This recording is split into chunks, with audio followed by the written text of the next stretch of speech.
गोपिका जीवनस्मरणं गोविन्द गोविन्द। सद्गुरु विठ्ठल दास महाराज की జై. బ్రహ్మనిష్ఠులైన శుకాచార్యులు కృష్ణుని యొక్క లీలను ఒక్కటి కూడా వదలకుండా చెప్పాలి అని పరీక్షిత్తు ప్రార్థన చేసినందువల్ల అన్ని లీలను ఇలా వర్ణించుకుంటూ వస్తున్నారు. ఇలా వర్ణించుకుంటూ వచ్చేటప్పుడు ఈ 9వ అధ్యాయంలో ఈ 9, 10 2 అధ్యాయములు దామోదరోపాఖ్యానం అని పేరు.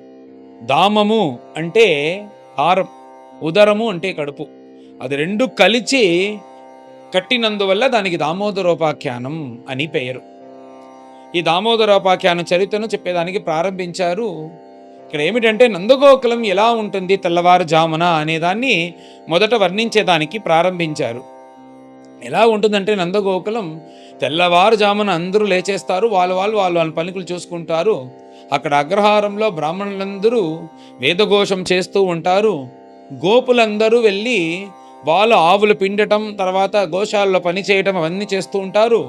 గోపికలందరూ ఏం చేస్తూ ఉంటారంటే వాళ్ళు ఆ పాల మీగడ ఉంది కదా, ఆ మీగడను పెట్టి ఇంకా కొంచెం ద్రవ్యం అంతా వేసి దాన్ని బాగా మథనం చేస్తారు. మథనం చేస్తే దాంట్లో నుంచి వెన్న వస్తుంది కదా, ఆ వెన్నని తీసుకొని వ్యాపారం చేసేదానికి బయలుదేరుతారు. ఇదే గోపికలు ప్రతిరోజు చేస్తారు. అలా ఆ పాల మీగడ ఇలా మథనం చేసేటప్పుడు ఊరికే ఉండకుండా నోటితో పాటలు పాడుకుంటూ మథనం చేస్తారు. ఆ పాటలు కూడా ఆ పాటలు ఈ పాటలని పాడకుండా కృష్ణుడు ఏ ఏ లీలలు చేస్తాడో ఆ లీలను, మొదటి రోజు ఏ లీల చేశాడో ఆ లీలను తలుచుకొని దాని ఒక పాటగా పాడుతూ ఇలా మథనం చేస్తారంట ప్రతిరోజులో ఆనందంగా. ఇలా యశోదమ్మ కూడా తెల్లవారు లేచి బాగా మంగళ స్నానమంతా చేసి మంచి పట్టుచీర కట్టుకొని శరీరం అంతా ఆభరణాలు వేసుకొని ఇలా చక్కగా ఇలా ఆ పాల మీగడను మథనం చేసేదానికి వస్తుందంట. ఎందుకంటే పైన కృష్ణుడు లేచేస్తాడు, కృష్ణుడికి ఆ నవనీతం వెన్న ఇవ్వాలి అని ఇలా మథనం చేస్తుందంట. ఇలా మథనం చేసే ఆ యశోదను బ్రహ్మనిష్ఠులు ఇలా వీడియో చూసేలాగా అద్భుతంగా వర్ణించారు. ఎలాగంటే క్షౌమం వాసహ పృథుకటితటే, బాగా శుభ్రంగా ఉండే ఒక పట్టు చీరను కట్టుకొని ఆ పట్టు చీర జారిపోకుండా ఉండేదానికి నడుములో ఒక వడ్యానం కట్టుకొని బిభ్రతి సూత్రనబ్ధం పుత్రస్నేహ స్మృతకుచయుగం జాత కంపం చ శుభ్రూహు అంటూ కృష్ణుడు పైన రాబోతాడు, ఆకలిగా ఉంటుంది, కృష్ణుడికి మనం పాలునివ్వాలి అంటూ ఒక తల్లి యొక్క హృదయం అలాగా పాలంతా కృష్ణుడికి ఇవ్వాలని ఆశతో ఎదురు చూస్తుందంట. స్విన్నం వక్త్రం కబర విగలన్ మాలతి నిర్మమంచ అంటూ ఇలాగ శరీరం అంతా బాగా శ్రమపడి ఇలాగ మథనం చేసేటప్పుడు అది ఎక్సర్సైజ్ ఎలాగ కదా. ఇప్పుడు కృష్ణుడు పుట్టినందువల్ల యశోద కూడా బాగా వలిసిపోయిందంట.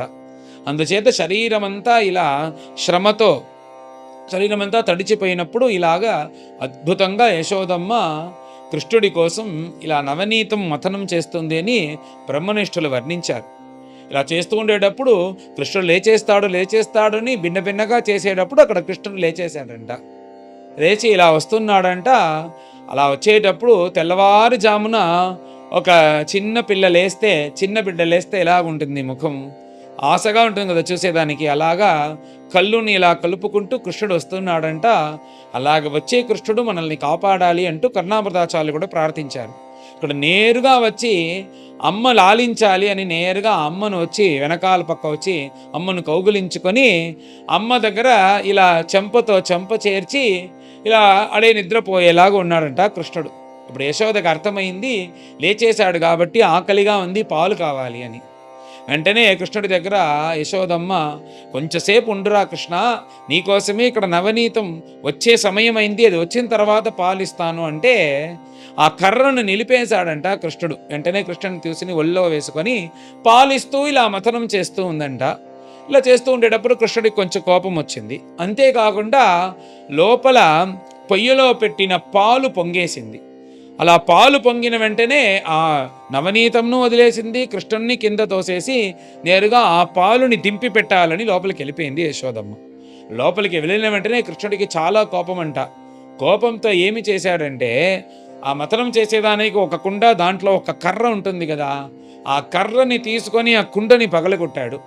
పగలగొట్టేదానికి ముందు కావాల్సిన నవనీతం వెన్నంతా చేతిలో తీసుకొని, ఇక్కడుంటే అమ్మ ఏదైనా తిడుతుంది కొడుతుంది అంటూ ఇంటికి బయట వెనకాల లోపలికి వెనకాల పక్కకి వెళ్ళి అక్కడ ఒక రోకలి ఉందంట. రోకలి పైన కూర్చొని ఇలా ఏడుస్తూ ఏడ్చేలాగా నటిస్తూ ఆ నవనీతం తింటూ ఉన్నాడంట. ఎందుకంటే అమ్మ వచ్చిందంటే ఏడుస్తూ ఉన్నప్పుడు చూసిందంటే కొంచెం కోపం రాకుండా ఉంటుంది కదా, దానికోసం కపటంగా ఏడుస్తూ ఏడ్చేలాగా తింటూ ఉన్నాడంట. తింటూ ఉండేటప్పుడు అక్కడ ఏమిటంటే అక్కడ నుంచి కిటికీ నుంచి ఒక కోతి చేతుల్ని ఇలా చూపిస్తుందంట. ఆ కిటికీ నుంచి ఆ కోతికి కొంచెం ఇవ్వటం, తాను కొంచెం తినటం, కోతికి ఇవ్వటం, తాను తినటం అంటూ కోతికి కూడా ఈ నవనీతాన్ని ఇచ్చాడంట ప్రభువులు ఆ సమయంలో తింటూ ఉండేటప్పుడు. ఇలా కృష్ణుడు అక్కడ ఉంటే ఇలా పాలు వాటినంటిని కింద దింపేసి వచ్చి చూస్తే ఇల్లు క్షీరాబ్దిలాగా ఉంది. ఇది కృష్ణుడే చేశాడని తెలుసుకుంది యశోదమ్మ. కోపం రాలేదు, కానీ కృష్ణుణ్ణి వెళ్ళి అతన్ని ఏదైనా తిట్టాలి, తిట్టకపోతే మళ్ళీ ఇదంతా మళ్ళీ చేస్తాడు. అందుచేత కృష్ణుడిని తిట్టేలాగా కోపంతో అక్కడి నుంచి బయలుదేరింది. కృష్ణుడు ఎక్కడ ఉండాలని వెతకాల్సిన అవసరం లేదు, ఎందుకంటే కృష్ణుడు అక్కడ కింద ఉండే ఆ పెరుగు పైన కాలు పెట్టి నడుచుకుంటూ వెళ్ళాడంట. అది వెళ్ళినందువల్ల ఎలా ఉందంటే కింద చూస్తే మనం శ్రీ జయంతి రోజు కృష్ణుడు వచ్చేలాగా మనం చిన్న పాదంగా మనం ముగ్గులు వేసుకుంటూ వెళ్తాం కదా, అలాగా పాదంలాగా ఉందంట కృష్ణుడు వెళ్ళిన చోటు. ఆ పాదంతో పాటు వెళితే కృష్ణుడు ఎక్కడ ఉండాలని తెలిసిపోయింది. వెంటనే కృష్ణుడిని పోయి తిట్టాలి, కృష్ణుడిని బెదిరించాలి అంటూ అక్కడి నుంచి ఒక కర్ర తీసుకొని కృష్ణుడి దగ్గర వెళ్ళిందంట. కృష్ణుడు ఇలాగా ఏది గమనించకుండా ఉండేలాగా కూర్చొని అమ్మ వచ్చిన తర్వాత అలా పరిగెత్తేదానికి ప్రారంభించారు. ఇలాగా కృష్ణుడిని ఎలాగైనా సరే తిట్టాలి, బెదిరించాలి అంటూ కృష్ణుడిని పట్టేదానికి వెళ్తుంది. కృష్ణుడిని పట్టేదానికి వీలు కాలేదంట. ఇలా ఇంట్లోని చుట్టూ వస్తున్నారంట. కృష్ణుడు చిన్న బిడ్డ కాబట్టి ఇలా చుడుతూ వస్తున్నాడు, ఏమి కాలేదు. కానీ యశోద వల్ల వీలవ్వటం లేదు. ఇలాగ ఈ చిన్ని బిడ్డను పట్టేదానికి యశోద వల్ల వీలవ్వలేదే అంటూ గోపికలందరూ పరిహాసం చేస్తూ నవ్వుతూ ఉండేటప్పుడు దాన్ని తాళలేక వెంటనే కృష్ణుడు అమ్మ దగ్గర వచ్చి ఇలాగ పారిపోయేలాగా వచ్చి వశమైపోయాడు. వెంటనే ఆ కృష్ణుడిని తీసుకొచ్చి ఇలాగంతా చేస్తావంటే అమ్మా చెయ్యను అని భయపడేలాగా చెప్పి, నీకు ఇదంతా చాలదు, ఏదైనా నీకు శిక్ష వెయ్యాలి అంటూ తీసుకొచ్చి అక్కడ రోకలి ఉంది కాబట్టి ఆ రోకలి నీకు అన్ని దాంట్లోనూ సహాయం చేస్తుంది, అందుచేత ఈ రోకలితో పాటు నిన్ను కూడా కట్టి వేసేస్తాను అంటూ వెళ్ళి దారం తీసుకొస్తాను వెళ్ళి బయలుదేరిందంట. కృష్ణుడు కూడా తీసుకురాని అంటూ అక్కడే నిలబడుకొని ఉన్నారంట భయంతో. ఇలా ఉండేటప్పుడు ఆ దారం తీసుకొని వచ్చి కృష్ణుడిని కట్టాలని యశోదమ్మ వచ్చింది. వెంటనే బ్రహ్మనిష్ఠులు తన యొక్క అభిప్రాయాన్ని చెప్తున్నారు. ఈ కృష్ణుడిని కట్టేదానికి వీలవుతుందా? ఈ కృష్ణుడిని కట్టేయాలని వెనకాల దుర్యోధనుడు ఇతన్ని కట్టేశామంటే మహాభారత యుద్ధమే సులభంగా అయిపోతుంది అని దారం తీసుకొచ్చేటప్పుడు విశ్వరూప దర్శనం చూపించాడంట ప్రభువు, నన్ను కట్టేదానికి నీ దగ్గర దారం ఉంటే తీసుకురా అంటూ. అలాగా దుర్యోధనుడు దారం తీసుకొస్తే విశ్వరూపిని చూపిస్తారు. ఇక్కడ అమ్మ తీసుకొచ్చింది కాబట్టి భక్తితో వశమయ్యారంట ప్రభువులు. ఇలాగ యశోద కట్టి ఆ కృష్ణుణ్ణి ఆ రోకలితో పాటు అక్కడ కట్టేసి ఇక్కడే ఉండు అని చెప్పేసి యశోదమ్మ తన పనులు చూసేదానికి వెళ్ళిపోయింది. అలా వెళ్ళిన తర్వాత కృష్ణుడు అక్కడే కొంతసేపు ఉండి చూశాడు. ఇది సాధారణంగా ప్రపంచంలో ఉండే ఏమీ తెలియకుండా అమాయక శిశువు అయితే అమ్మ కోసం ఎదురు చూస్తూ అమ్మ వచ్చిన తర్వాత అమ్మ దగ్గర ఏడ్చి ఎలాగైనా నన్ను విడిపించు అని ఏడుస్తూ ఉంటుంది. కానీ కృష్ణుడు సామర్థ్యశాలి, బాగా బుద్ధిమంతుడు. ఏం చేశాడంటే ఆ రోకలి నిలబడుకొని ఉంటేనే అది చాలా భారంగా ఉంటుంది. దాని కానీ మనం కింద తోసినామంటే అది చక్రంలాగా మనతో పాటు వచ్చేస్తుంది. అందుచేత అది కింద తోసేసి అది చక్రంలాగా అయిన తర్వాత దాన్ని ఇలా బొరులుకుంటూ వీధికి వచ్చేసినాడు కృష్ణుడు. వెంటనే పక్కనుండే అబ్బాయిలందరూ పిలిచి, నువ్వు తప్పు చేశావు కదా, అందుకోసమే మీ అమ్మ ఇలా రోకలు నిన్ను కట్టి వేసేసింది అని చెప్పిన వెంటనే, అదంతా కాదురా, ఇది ఒక కొత్త ఆట, ప్రతిరోజు ఆడిన ఆటలే ఆడితే బోరు కొడుతుంది, అందుసేపు ఇది కొత్త ఆట, ఇలాగ రోకలితో కట్టుకొని ఇలా వీధిలో వస్తుందా అని చూశాను, చాలా బాగుంది, ఇలాగ నేను పోతున్నాను అని చెప్పిన వెంటనే అందరూ వాళ్ళ ఇంటికి వెళ్ళి వాళ్ళ అమ్మ దగ్గర చెప్పి వాళ్ళు కూడా ఇలా కడుపులో దారాన్ని కట్టుకొని రోకలితో బయటకు వచ్చినారంట. ఈ శిక్షణ కూడా ఒక ట్రెండ్ లాగా మార్చి దాన్ని మార్చేశారు కృష్ణుడు. అలాగ సంచారం చేస్తూ వచ్చేటప్పుడు వాళ్ళ ఇంటి బయట చూసినారంటే 2 వృక్షములు. ఆ వృక్షములు చాలా రోజులు, చాలా పాత వృక్షం అంట. అది దాదాపు 500-600 సంవత్సరాల దాకా అక్కడ ఉండే వృక్షం. ఆ వృక్షం లోపల కృష్ణుడు ఇలా వచ్చాడు. వచ్చిన తర్వాత కృష్ణుడు బయటకు వచ్చేసినాడు, కానీ ఆ రోకలి బయట రాలేదు. ఆ బయట రాలేదే అంటూ కృష్ణుడు ఇలా రోకల్ని రాగిన వెంటనే ఆ 2 వృక్షములు కింద అటుపక్క ఇటుపక్క పడిపోయిందంట. అందరికీ చూసేటప్పుడు అది వృక్షంగా ఉంది, కానీ అది వృక్షం కాదు. కుబేర పుత్రులైన నలకూబరుడు మణిగ్రీవుడు నారదు యొక్క శాపం వల్ల ఇలా అయినారు అని బ్రహ్మనిష్ఠులు చెప్పిన వెంటనే చెప్పి ఈ అధ్యాయాన్ని పూర్తి చేశారు. వచ్చే అధ్యాయంలో వీళ్ళకి ఏమి శాపం, ఎందుకు దొరికింది, వీళ్ళ శాప విమోచనం, ఈ కథలన్నీ వచ్చే అధ్యాయంలో ఉంది. పైన అందరం కలిసి ఈ 9వ అధ్యాయాన్ని పారాయణం చేస్తాం. అథ నవమోऽధ్యాయః శ్రీశుకౌవాచ ఏకదా గృహదాసీషు యశోదానందగేహిని కర్మాంతరనియుక్తాసు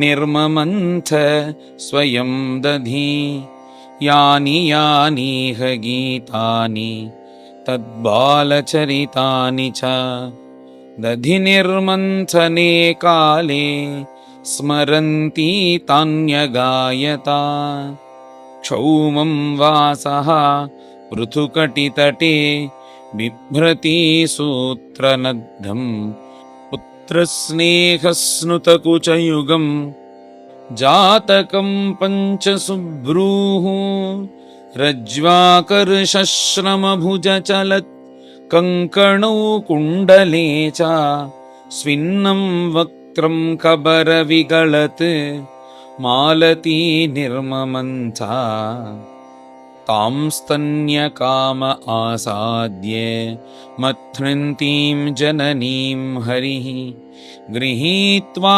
దధిమంథానం న్యషేధత్ ప్రీతిమావహన్ తమంకమారూఢమపాయయత్స్తనం స్నేహస్నుతం సస్మితమీక్షతి ముఖం అతృప్తముత్సృజ్య జవేన సాయయో ఉత్సిజ్యమానే పయసి త్వధిశ్రుతే సంజాతకోపః స్ఫురితారుణాధరం సందశ్య దద్భిః దధిమంథభాజనం భిత్వా మృషాశ్రుః దృశదశ్మనారహః జఘాస హైయంగవం అంతరం గతః ఉత్తార్య గోపీ సుశ్రుతం పయః పునః ప్రవిశ్య సందృశ్య చ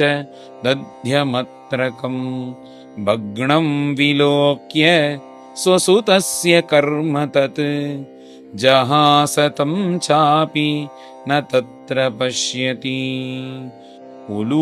ఉలూఖలాంఘ్రేః ఉపరి వ్యవస్థితం మర్కాయ కామం దదతం శిచిస్థితం హయ్యంగవం చౌర్య విశంకితే క్షణం నిరీక్ష్య పశ్చాత్ సుతం ఆగమచ్చనైః తామాత్తయష్టిం ప్రసమీక్ష్య సత్వరః తతో అవరుహ్య అపససార భీతవత్ గోపీ అన్వధావత్ నయమాపయోగినాం క్షమం ప్రవేష్టుం తపసేరితం మనః అన్వంచమానా జననీ బృహచ్చలశ్రోణి భరాక్రాంతగతిః సుమధ్యమా జవేన విస్రంసితకేశబంధనచ్యుత ప్రసూనానుగతిః పరామృశత్ కృతాగసంతం ప్రరుదంతం అక్షిణీ కర్షంతమంజన్మషిణీ స్వపాణినా ఉద్వీక్షమానం భయవిహ్వలేక్షణం హస్తే గృహీత్వా భిషయంత్యవాగురత్ త్యక్త్వా యష్టిం సుతం భీతం విజ్ఞాయ అర్భకవత్సలా ఇయేష కిల తం బద్ధుం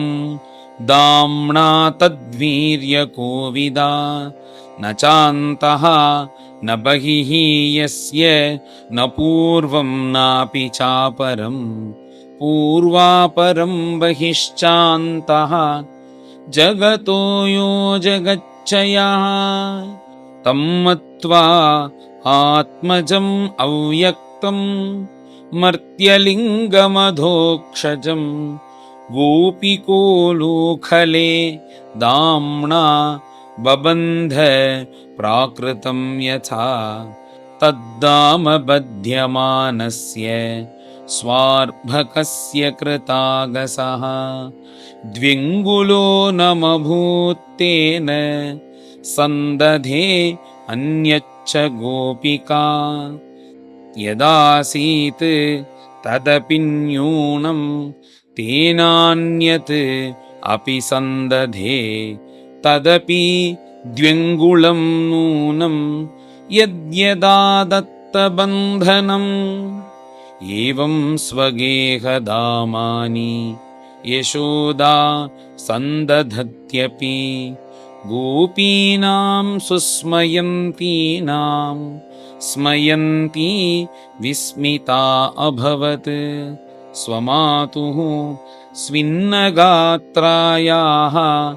विस्रस्तबकरस्त्रजः दृष्ट्वा परिश्रमं कृष्णः कृपयासीत् स्वबन्धने एवं सन्दर्शिता ह्यङ्ग हरिणा भृत्यवश्यता स्ववशेनापि कृष्णेन यस्येदं सेश्वरं वशे निमं विरिञ्चो न भवः न श्रीरपि अङ्गसंश्रया प्रसादं लेभिरे गोपी यत्तत्प्राप विमुक्तिदात् नायं सुखापो भगवान् देहिनां गोपिकासुतः ज्ञानिनां च आत्मभूतानां यथा भक्तिमतामिह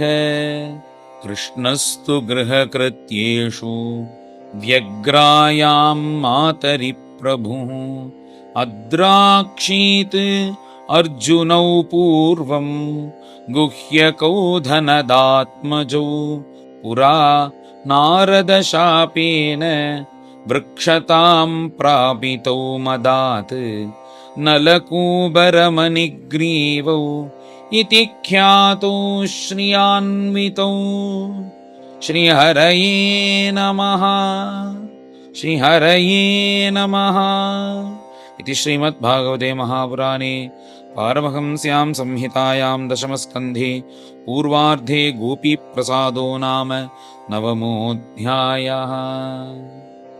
गोपिका जीवनस्मरणं गोविन्द गोविन्द। सद्गुरु विठ्ठलदास महाराज की जय।